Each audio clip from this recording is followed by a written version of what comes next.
So how much difference does an update really make?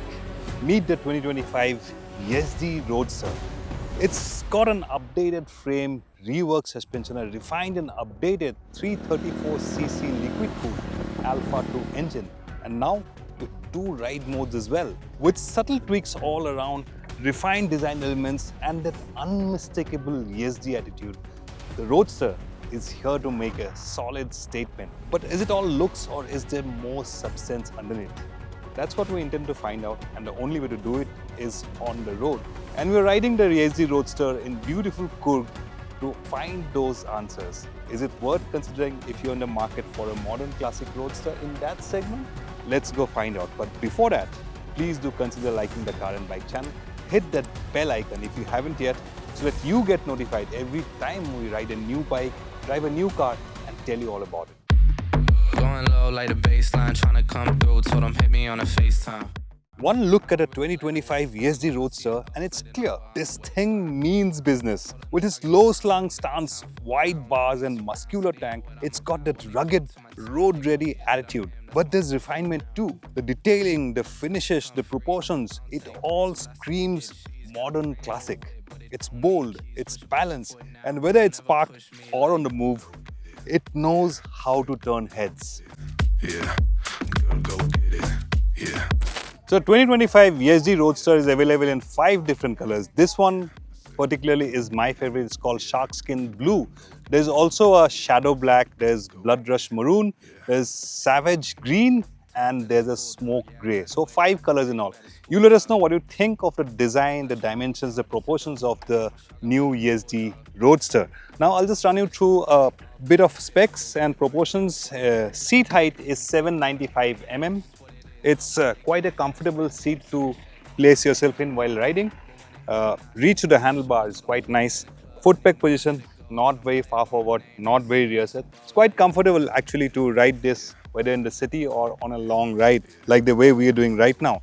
And what is new, of course, the frame has been reinforced. It's not an entirely new frame, it's carried forward from the last generation Roadster, but it's been reinforced quite a bit. It's an updated frame. Rear suspension, completely new.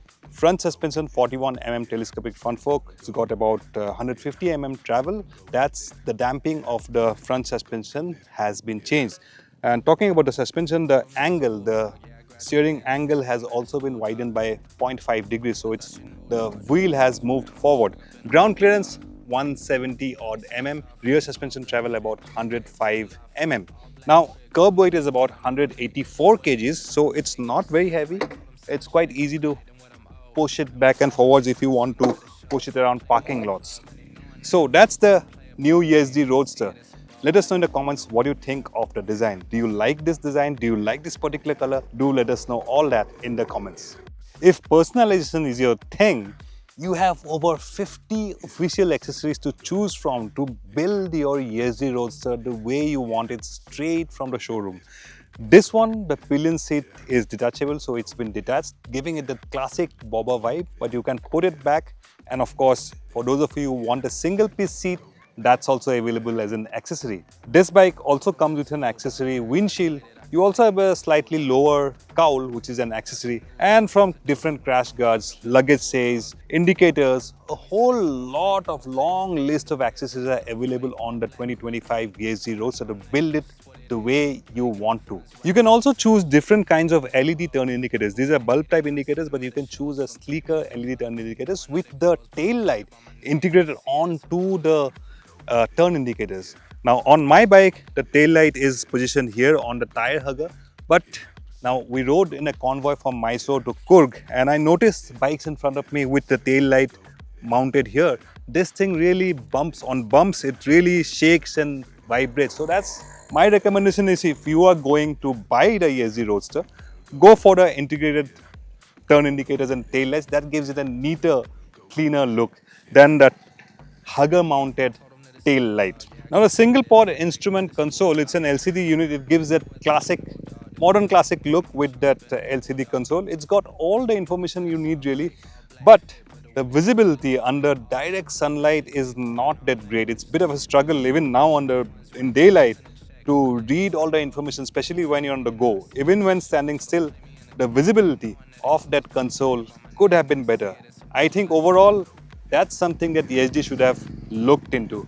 Visibility, not that great. But overall, the 2025 Yezdi Roadster's stance, silhouette and design gives it that bold, modern classic appeal. It's definitely a head turner and I'm sure it's going to have a fan following of its own. The gear-based mapping of the 334cc 4-valve engine makes light work of picking up speed. Acceleration is urgent for a modern classic with a single-cylinder engine. With the DB killers removed from the exhaust of the test bikes, it lets out a roar that's anything but subtle. Some riders may love that raw aggression. Me, I'd take it with the baffles intact. A little more restrained, a little more refined. The 6-speed gearbox is slick and the slip and assist clutch offers a light action on the lever.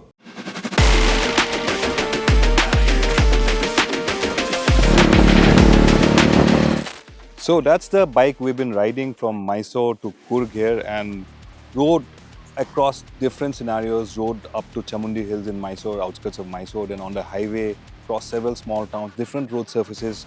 So basically what I'm trying to say is that we have tested these bikes on every kind of conceivable road condition, traffic condition that you can think of. The Alpha 2 engine has got gear-based mapping, so second, third, fourth will give it a punch if you're riding in the city in traffic and all that.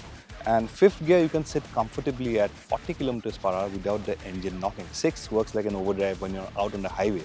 Now the bike I've tested, I've not been able to open it up fully because there's a lot of traffic on the highway, but it will touch 120 kilometers per hour without any stress. But 90, 95, 90 to 100 kilometers per hour is where it's happiest. In fact, 90 is the sweet spot where you can cruise comfortably.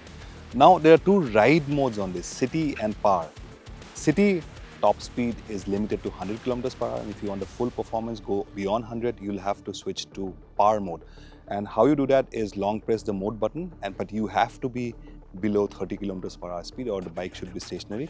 Beyond 30 kilometers, you cannot change the modes. What I figured is that in city mode, the fueling is something which I thought could be better, slightly better. The throttle response, although Yezdi hasn't said that the throttle response is any different, but I felt that the throttle response is crisper, punchier in power mode. So that's my go-to mode. And in city mode, I felt there's some fueling issues on this particular bike. This is the only bike that I've been riding. But yeah, you want full performance, power mode is what you should choose. Suspension is firm but not stiff. We went over potholes, speed breakers and all that. It's not very bouncy, which will throw you off. It's not uncomfortable. The seat cushioning is very good. The riding position is very good. The comfort on the rider's perch is pretty good. And overall suspension damping is pretty good. Slightly bouncy because our tire pressures were slightly on the higher side, but I sorted that out and the bike sort of settled down afterwards. And the brakes, very good brakes. Bi-brake brakes, 320mm front disc. The brakes have got impressive stopping power. So overall, I think this Alpha 2 tune of this 334cc engine is pretty good. It's a free revving engine, it revs and there's no dearth of performance really what you can expect from a single cylinder engine, and vibrations are minimal. Of course, it's a single cylinder engine, there will be some vibes, but they will not throw you off or make you feel that it's a rattly or vibey motorcycle. So overall performance, ride quality and handling, we went up to Chamundi Hills, which is a sort of a twisty heaven, and ride handling is pretty good on this bike. You can throw it around. Of course, it's not a sport bike, sharp. That's not the kind of intent this bike is made for, but the handling is so good that you will always feel in control. That's, I think, more than what anybody could ask for. So ride quality is good, handling is good, performance is also quite good. So all those bases sorted on the new Yezdi Roadster. I got enough.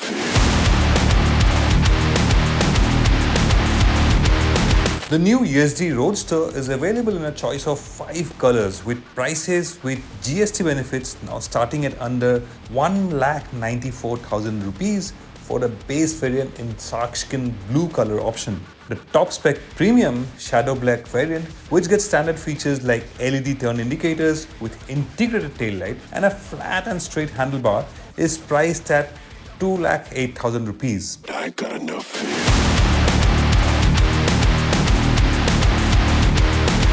The 2025 Yezdi Roadster makes a solid statement with improved rideability, better performance, new features, and a design that's certain to win hearts. The 2025 Yezdi Roadster plants itself firmly in the entry-level modern classic segment. And that's not all. The brand is working on increasing its sales and service network across the length and breadth of India, planning a 50% increase in its sales and service footprint. But what really seals the deal? The price. At just under 2 lakh starting price, the 2025 Yezdi Roadster makes a compelling case for anyone looking at a sub 350cc modern classic roadster. If you're in the market for one, this one deserves a serious look.